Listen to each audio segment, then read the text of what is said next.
से आज 1 मई है और इसको श्रमिक दिवस के रूप में जाना जाता है पूरे भारत में। बहुत सारे लोगों को शायद पता भी नहीं होगा कि बाबा साहब अंग्रेजी हुकूमत में वायसराय के यहाँ श्रमिक मंत्री थे एक तरह से, और उन्होंने मजदूरों के लिए, जो मजदूर अंग्रेजी हुकूमत में, आज की बात नहीं है, इंडियन कॉन्स्टिट्यूशन से पहले की बात है, जो श्रमिक 12 से 14 घंटे काम करते थे और उनके साथ ज्यादती भी होती थी, और बाबा साहब अपने प्रयासों से उसको 12-14 घंटे से घटा घटा करके 8 घंटे का काम निश्चित किया गया। और तब से सभी 8 घंटे की ड्यूटी कर रहे हैं। और जो ड्यूटी कर रहे हैं किसकी वजह से कर रहे हैं, बहुत सारे भाई को पता ही नहीं है। तो मुझे लगता है, जहाँ तक मेरी आवाज़ इस ध्यान साधना के माध्यम से जूम ऐप से जा रही हो या यूट्यूब से जाए, उन सभी को बाबा साहब के प्रति ज़्यादा कृतज्ञ रहना चाहिए। तो आज के दिन में बाबा साहब को अपनी ये श्रद्धांजलि अर्पित करता हूँ, और उनके इस पुण्य कार्य के लिए मैं उनके प्रति कृतज्ञता व्यक्त करता हूँ। भाइयों, कायानुसती जैसा कि नाम है, काया जमा अनु जमा सती, यानी कि काया के प्रति छोटी से छोटी जानकारी अगर हम करते हैं और जागरूकता के साथ करते हैं तो वही विपश्यना बन जाती है। और इसके लिए हमें सबसे पहले सभी ध्यानों की जो जननी है, जिसको कि आनापानसती कहा गया है, उसका अभ्यास अच्छी तरीके से करना चाहिए।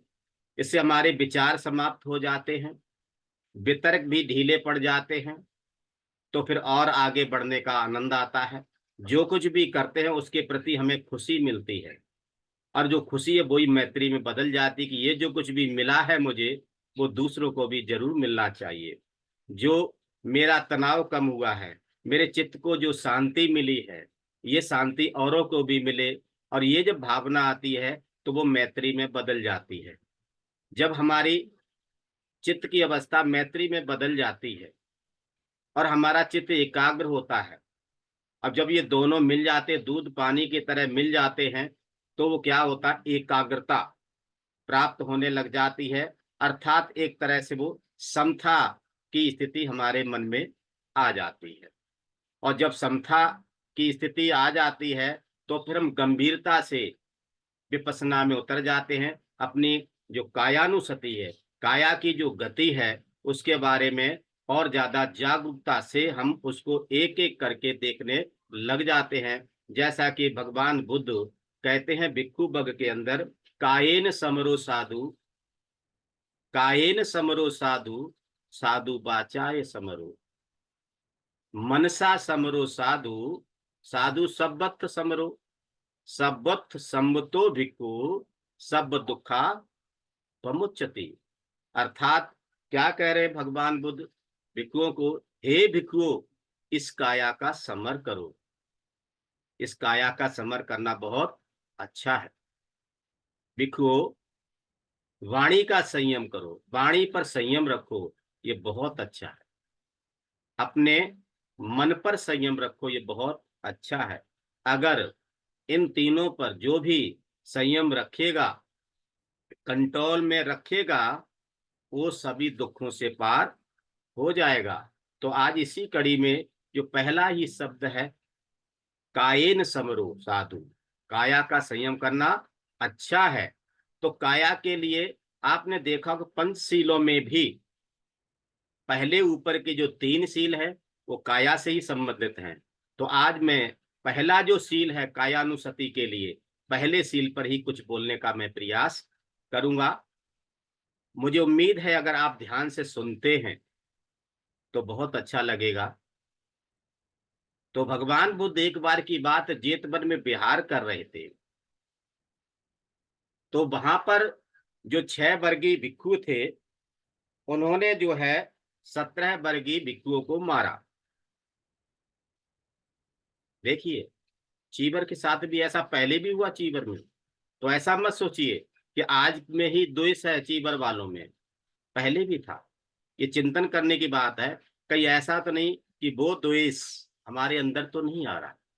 और जब ऐसा भगवान बुद्ध को पता चला, तो स्वयं भगवान बुद्ध चल करके उनके पास गए, उन्हें नाना प्रकार से तरह तरह से उनको समझाया। भगवान बुद्ध कहते, भिक्षुओं, भिक्षु को अपने समान ही औरों को भी समझना चाहिए कि जैसे मैं दंड और मृत्यु से डरता हूं, वैसे और लोग भी डरते हैं। ऐसा जान करके न तो किसी को मारना चाहिए और न ही मारने का कारण भी बनना चाहिए। ऐसा उपदेश देकर इस गाथा को कहते हैं, क्या कहते हैं भगवान बुद्ध? सब्बे तस्सन्ति दंडस्, सब्बे तस्सन्ति दंडस्, सब्बे भायन्त मच्चुनो अत्ता मंग उपमंग कत्वा न हने न खात है। अर्थात सभी प्राणी मृत्यु से डरते हैं। पाणातिपाता बेरमणि, है ना, शिक्षा पदम समादयामी, मैं प्राणी हिंसा नहीं करूंगा, ऐसी शिक्षा ग्रहण करता हूं। तो सभी प्राणी दंड से डरते हैं, सभी प्राणी मौत से डरते हैं। इसलिए इन सभी बातों को समझकर दूसरों को अपने समान ही समझ करके ना तो किसी को मारे और ना ही किसी को मारने की प्रेरणा भी दें। इतना कुछ होने के बाद में भी एक बार फिर से भगवान बुद्ध जेतवन में ही विहार कर रहे थे, और विहरते समय फिर से वही घटना घटी। 6 वर्गीय भिक्षुओं ने 17 भिक्षुओं को, 17 वर्गीय भिक्षु थे, उनको लात से मारा। देखिए, और जब भगवान बुद्ध को ये पता चला, तो स्वयं तथागत सम्यक संबुद्ध भिक्षुओं के पास जाते हैं और फिर से समझाते हैं कि भिक्षुओं, क्या कहते हैं कि जो है सब्बे तसंत दंडस, सब्बे संग जीवितं पियंग अत्ता मंग उपमंग तत्वा न हने न खाते।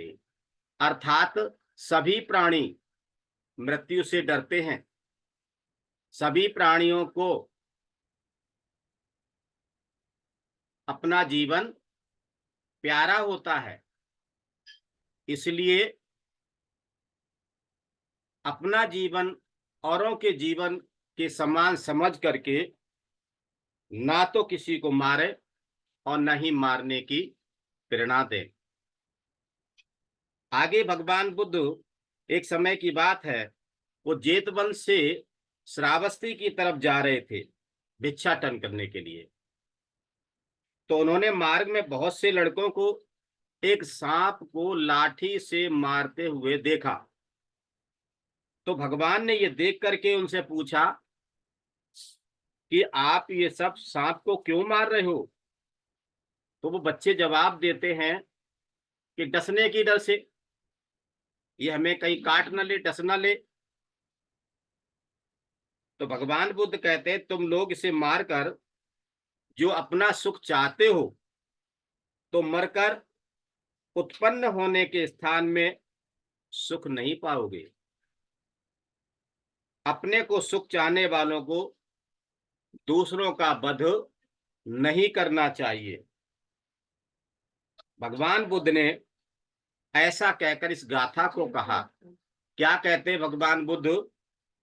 सुख कामानि भूतानि, सुख कामानि भूतानि यो दंडेन विहस्यति अतनो सुख मेसानो पेच सोना लभते सुखम।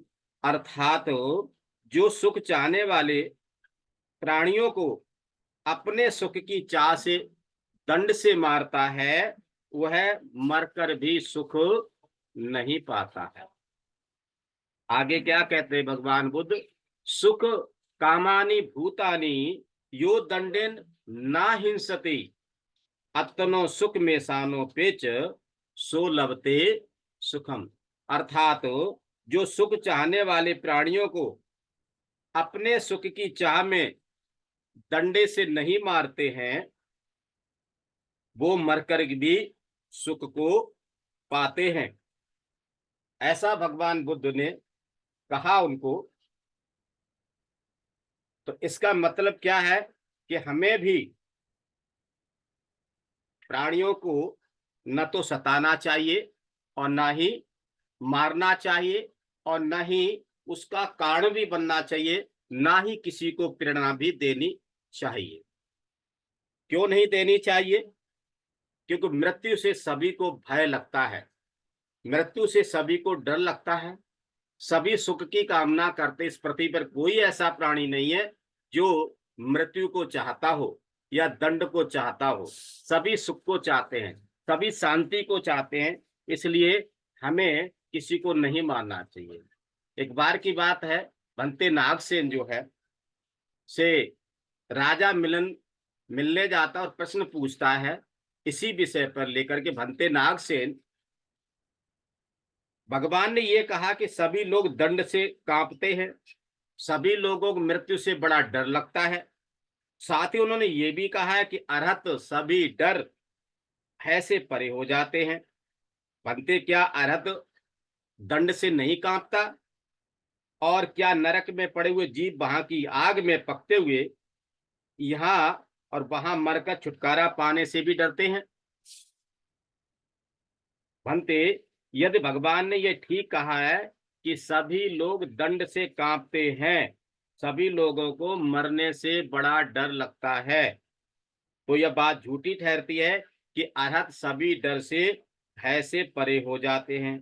और यदि यह बात सत्य है कि अरहत डर भय से परे हो जाते हैं, तो यह कहीं नहीं कहा जा सकता कि सभी लोग दंड से कांपते हैं। दोनों बातें अलग अलग हैं। भंते, ये दुविधा मैंने आपके सामने रखी है, आप इसे खोल करके समझाएं। तो भगवान बुद्ध क्या कहते हैं? महाराज, भगवान ने जो ये कहा है कि सभी लोग दंड से डरते हैं, इसमें उन्होंने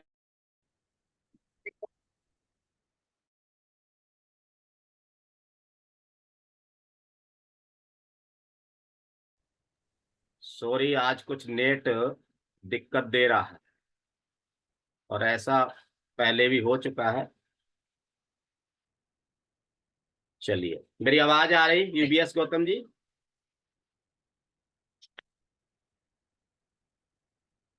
थैंक यू, थैंक यू। तो